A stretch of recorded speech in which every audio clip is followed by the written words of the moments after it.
Bonsoir à tous et à toutes. Nous allons attaquer ce soir donc la fête de Shavuot. Tout d'abord, nous allons parler des noms de la fête. Notez bien parce que ça, ce sont des éléments qui sont absolument indispensables à connaître. Les noms de la fête. En effet, dans la Torah et aussi dans la littérature talmudique, il y a plusieurs noms qu'on peut trouver pour désigner la fête de Shavuot. D'abord, le mot Shavuot lui-même, c'est le pluriel de Shavua. Shavua, c'est une semaine. Vous avez appris ça dans le conte du Homer. Tant de jours et tant de semaines, n'est-ce pas? Shavuot, il est dit dans le verset Sheva Shavato Temotiyana. Il s'agira donc de 7 semaines complètes qui devront être comptées depuis le lendemain de Pessah jusqu'à la fête en question de Shavuot. C'est pour ça qu'on appelle ça la fête des semaines des Shavuot. Et donc chacun de ces noms aura une signification différente. Tout d'abord, celle qu'on a appelée justement Chag HaShavuot, la fête des semaines. On vient d'expliquer pourquoi. Ensuite, deuxième appellation, c'est Chag HaKatsir. Qu'est-ce que ça signifie Katsir? C'est la fête de la moisson. Troisième appellation, c'est le Yom HaBikurim, c'est-à-dire le jour des prémices ou la fête des prémices. Et enfin, celle qu'on appelle Atzeret, c'est le nom qu'on lui donne dans le Talmud notamment, c'est la fête de la clôture. La clôture, c'est-à-dire la clôture de cette période des contes du Homer. Si vous voulez, vous connaissiez jusqu'à présent l'appellation Shemini Atzeret, le 8e jour de clôture de la fête de Sukkot. Vous vous rappelez de cela? Ici, on a le 50e jour qui est le 50e jour de clôture de tous les jours du Homer. Et c'est pour ça que dans la Torah, on appelle ça Atzeret. C'est en quelque sorte la clôture. C'est pour ça d'ailleurs que certains Rishonim appellent la période entre Pessah et Shavuot des journées de Chol HaMoed. Carrément. Pessah lui-même, c'est Yom Tov. Et jusqu'à Shavuot, c'est Chol HaMoed. Et Shavuot lui-même, c'est un nouveau Yom Tov. C'est une originalité dans la présentation. Donc, on va reprendre ces 4 appellations, si vous le voulez bien, et on va un tout petit peu les développer. Alors, la fête de Shavuot, ou fête des semaines en français, ce nom fait référence aux fameuses 7 semaines dont on a parlé à l'instant, que l'on compte avant de célébrer cette fête. Le compte reflète l'aspiration de l'âme et l'attente du don de la Torah, qui s'exprime dans les fameux 7 degrés spirituels, eux-mêmes subdivisés en 49, dont l'homme est composé. On parlera un peu plus en détail de ces dimensions qui font référence le plus souvent à des relations métaphysiques et également aux séphirotes du Zohar. Donc je ne vais pas vous en dire davantage, juste sachez que vous verrez dans les livres, dans les Sidurim, vous verrez dans la page relative au conte du Homer, vous verrez que chaque semaine correspond à un niveau métaphysique différent, mais aussi à un degré. On avait dit, si vous vous en souvenez, que dans les contes du Homer, on a dit que à partir du moment où l'on a eu le mérite de la libération physique du peuple d'Israël au moment de la sortie d'Égypte, jusqu'au moment où il y aura cette ascension spirituelle hors du commun, on passe de moins 49 degrés jusqu'à 0 et de 0 à plus 49 degrés pour atteindre le niveau de Shavuot. C'est-à-dire les conditions pour recevoir la Torah. En effet, pour recevoir la Torah, il faut se conditionner à grimper les échelons et les étapes. Et vous devez comprendre à quel point c'est important d'avoir conscience qu'on ne peut pas du jour au lendemain décider de recevoir la Torah, que ce soit en tant que peuple tout entier ou même en tant qu'individu, pour une personne par exemple qui est en processus de conversion. Les choses doivent se faire de manière graduelle, d'une manière intelligente, d'une manière constante, où chaque étape est indispensable, où chaque niveau est indispensable. Et si l'on ne comprend pas cela, alors on risque malheureusement de mal gérer l'ascension.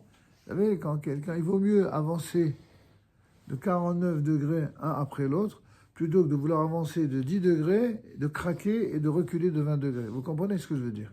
Et ça, c'est vrai dans la vie humaine de tous les jours et de tout le monde. Hein, celui qui veut faire de l'excès de zèle, celui qui va même dans l'athlétisme, quelqu'un, ou même dans le marathon, quelqu'un qui se donnerait à fond pendant les 5 premiers kilomètres et qui n'a pas l'intelligence de gérer la puissance de ses efforts sur la longue durée, il va s'épuiser en très peu de temps et il fera rien, alors que le vrai professionnel saura comment gérer ses efforts dans la constance. Si c'est vrai pour un marathon, croyez-moi que l'ascension spirituelle est un marathon probablement plus difficile. Puisqu'il ne s'agit pas que de 42 km, il s'agit de 49 étapes, et donc évidemment, il s'agira de faire des efforts constants. Donc ça, on a dit que c'était pour la fête des semaines. Ensuite, nous avions dit comme seconde appellation Hag HaKatsir, c'est-à-dire la fête de la moisson. En effet, de même que au temps où l'on fête la moisson agricole, eh bien, on fauche les céréales. On terme le terme de faucher parce que c'est avec une faux. Vous savez ce que c'est en agriculture, n'est-ce pas? Et on fauche les céréales. De même, du point de vue spirituel, le peuple d'Israël récolta à Shavuot le fruit des efforts des générations précédentes et eut ainsi le privilège de recevoir la Torah.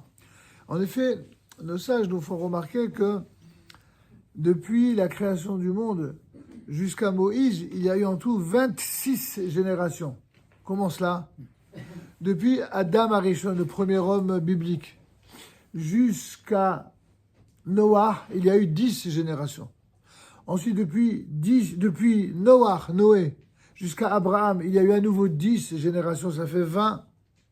Et depuis enfin Abraham jusqu'à Moïse, il y a 6 générations. 26 générations, vous avez bien compris, pour la correspondance du chiffre 26, vous connaissez tous cette correspondance, vous savez qu'il s'agit du chiffre qui est le chiffre emblématique du nom de Dieu, dans la valeur numérique du nom divin. Et donc, lorsque l'humanité arrive à sa maturité spirituelle, après 26 générations seulement, elle est en mesure de recevoir la Torah. Et c'est pourquoi c'est à ce moment-là que le peuple d'Israël recevra la Torah au moment de Shavuot. Nous avons donc enfin la troisième appellation, le Yom ou le Hag HaBikurim. Il s'agit donc du jour des prémices ou la fête des prémices, puisque à Shavuot, ce sont les Kohanim, les prêtres, qui faisaient l'offrande de 2 pains, qu'on appelle en hébreu Shtei HaLechem, qui était fait d'un blé provenant de l'année nouvelle, c'est-à-dire de la nouvelle récolte. Dès lors que ces 2 pains avaient été offerts, il devenait permis dès lors d'apporter au temple des offrandes qu'on appelle de minha. Minha en hébreu, c'est une offrande, comme le nom de la fameuse prière de l'après-midi. Et elles étaient faites à partir de la récolte nouvelle, qu'on appelle hadash en hébreu. Et dès lors débutait également le temps de l'offrande des prémices, les fameux bikurim. Bikurim, c'est la même racine que bechor. Vous vous rappelez ce que c'est bechor? Vous vous rappelez pas la 10e plaie, comment on les appelle? Comment on appelle la 10e plaie? Makat bechorot, la mort des premiers-nés. Bechor, c'est un aîné. Les bikurim, c'est la même racine. Les bikurim, ce sont les prémices, les premières récoltes. Comme si c'était les premiers-nés des récoltes, d'accord? Et donc, l'offrande des prémices du temple, c'est une mitzvah que l'on peut accomplir à partir de Shavuot, et ce jusqu'à Hanouka, comme on le verra quand on parlera de cette fête. Enfin, quatrième appellation, c'est Atzeret, comme on vient de le voir. Atzeret, dans le langage des sages, Shavuot est effectivement appelé Atzeret, c'est ce qu'on voit justement dans le Talmud, notamment, qu'on appelle clôture ou même cessation, ça vient de l'Atzor. L'Atzor, ça veut dire terminé. Vous n'avez jamais vu dans les autobus en Israël, quand vous appuyez sur le bouton rouge pour l'arrêt, il y a marqué en rouge Atzor. Atzor, ça veut dire Atzeret, ça vient de la même racine que Atzor. D'accord? Donc c'est la cessation ou la clôture. C'est-à-dire un jour où de nombreuses personnes vont cesser toute activité et se réuniront d'une façon bien entendu festive, recueillant ainsi et intégrant en leur esprit le contenu de la dite réunion du rassemblement. La plus grande et la plus importante des cessations, entre guillemets, qui ait jamais eu lieu, c'est celle qui se produisit précisément lors de la révélation de Dieu au mont Sinaï, où tout Israël se rassembla, fut réuni dans une parfaite harmonie, dans une parfaite unité pour recevoir la Torah. Souvent, les rabbins disent avec un peu d'humour, c'est peut-être la seule fois dans l'histoire d'Israël où les Juifs étaient tous d'accord. C'était au moment de recevoir la Torah. Il est dit dans le texte de l'Exode au chapitre 19, verset 2, Vayahan Sham, là-bas, Israël campa en face de la montagne. La formulation au singulier indique que les Hébreux étaient alors comme un seul homme animé d'un seul cœur. C'est ce que rappelle Rashi sur ce verset. C'est pour juste confirmer ce que nous venons de vous rappeler. Dans toutes les collectivités humaines, il existe des controverses et des disputes. Cela est quelque chose de bien connu, surtout des gens mariés. N'est-ce pas? Ça met du piment. Ça vaut même la peine de se disputer pour après se retrouver et faire la paix. N'est-ce pas? Ce n'est que là-bas, face à la montagne, et grâce à l'intention commune de recevoir la Torah, que tous devinrent unis. C'est vrai qu'en fait, que ce qui peut unir les hommes ou les femmes dans un élan unitaire, c'est un objectif commun. Regardez, dans une équipe, même lorsque, en dehors du match, ils peuvent avoir des fois des petites dissensions, des désaccords, tout d'un coup, face à l'adversaire, ils sont unis. Et c'est comme ça qu'ils gagnent. Mais si par malheur, ils sont désunis, ils se font rétamer. Et c'est la même chose aussi sur un champ de bataille. Malheureusement, on est bien placé pour le savoir en période de guerre. Lorsque, au lieu d'être unis face à un ennemi, vous avez des gens qui, de l'intérieur, s'opposent et se présentent comme un ennemi, c'est la meilleure façon de faire couler le bateau. Et ça, il n'y a rien à faire. D'ailleurs, le Talmud donne plein d'anecdotes et d'images qui ne sont pas du tout des images satiriques, elles sont très, très vraies. Donc quelqu'un qui, par exemple, se met avec son couteau à creuser dans le bateau. Et là, tu dis, mais tu es fou, tiens, qu'est-ce que tu fais? Il dit, mais qu'est-ce que ça te regarde? Je le fais là où je suis assis, moi. Il dit, mais tu es marrant, toi. Mais on est dans le même bateau. Si tu mets un trou sous c'est évident qu'on va tous couler à cause de toi. Alors, ou tu bouges ça tout de suite, sinon tu passes par-dessus bord. Et quand on explique les choses, il a fini par comprendre. D'accord? Il y a des gens, voilà, s'ils ne comprennent pas qu'on est dans un même bateau, alors il faut les secouer un petit peu. En tout cas, ce n'est pas seulement l'Israël de cette génération qui se tint devant le mont Sinaï, mais ce sont toutes les âmes juives de toutes les générations, et même la racine des âmes des prosélytes, donc des personnes qui, dans l'histoire d'Israël, se convertiront au judaïsme, ceux qui adhéreront sciemment à l'identité du peuple d'Israël, eh bien c'est la totalité de ces âmes de toutes les générations qui se rassemblèrent près du mont Sinaï et qui furent ainsi purifiés et reçurent la Torah. Comme pour nous rappeler, c'est essentiel, quand quelqu'un, par exemple, est né juif, il pourrait très bien dire, même si c'est pas très fin de sa part, après tout, moi je pourrais d'abord dire avec idiotie, j'ai pas choisi de naître. Première idiotie, mais qu'on entend chez certaines personnes un peu rebelles. Puis ensuite, une fois qu'il est né et il s'est habitué au bout de quelques années, moi j'ai pas choisi d'être né juif. Hein. Et donc finalement, ne pas se sentir concerné par l'identité juive, par l'identité d'Israël. C'est comme ça d'ailleurs qu'on peut avoir parmi les juifs un certain nombre d'antisémites. Des gens qui ne se sentent pas du tout concernés par le judaïsme ni par l'identité d'Israël. Il y a des gens qui tous les matins ne rêvent que d'une seule chose, c'est s'aborder l'État d'Israël et ils sont juifs. Comment est-ce possible? Dieu merci, c'est quand même une minorité, je vous rassure, mais ça existe. À l'inverse, vous avez des personnes, elles ne sont pas juives d'après la Torah, d'après la halakha, mais elles ont un sentiment d'appartenance, ou alors un sentiment, une véritable volonté d'appartenance. Dans les deux cas, les deux derniers cas, si c'est quelqu'un qui a un sentiment d'appartenance pour des raisons sentimentales, parce la personne a un père juif, la mère n'est évidemment pas juive, sinon il n'y aurait pas de demande de conversion, mais une personne qui a un père juif, ou même s'il n'a ni père ni mère juif, mais une volonté de devenir juif parce que, voilà, il ou elle sympathise avec une personne juive, avec beaucoup de familles, d'amis, etc. Il n'y a rien ni de choquant, ni de surprenant.